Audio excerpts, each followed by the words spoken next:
যার মাধ্যমে আমাদের সমস্ত অন্ধকার বিষয়ের নাশ হয়,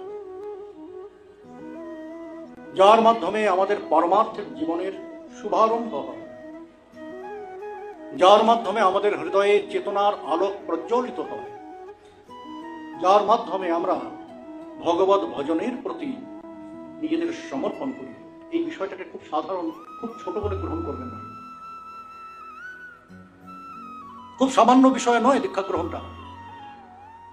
বর্তমান দিনে বিষয়টা খুব সাধারণ হয়ে গিয়েছে। বহুজনের কাছে এটা একটা ফ্যাশন।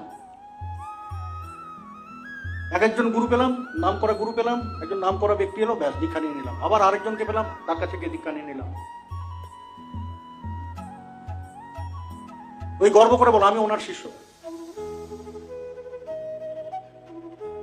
গুরুকে নিয়ে গর্ব করাটা এটা ভালো, অবশ্যই ভালো, অবশ্যই মঙ্গলকারী, হিতকারী। কিন্তু এই বিষয়টা তখনই মঙ্গলকারী, হিতকারী যখন আমি শ্রী গুরুদেবের প্রতিটি উপদেশ, প্রতিটি আদেশ আমি নতমস্তকে গ্রহণ করে সেই অনুশীলনে নিজেকে নিযুক্ত করব। যদি সেটা না করতে পারি তাহলে বুঝতে হবে যে গুরুদেবের সাথে আমার কোনো সম্বন্ধ নেই।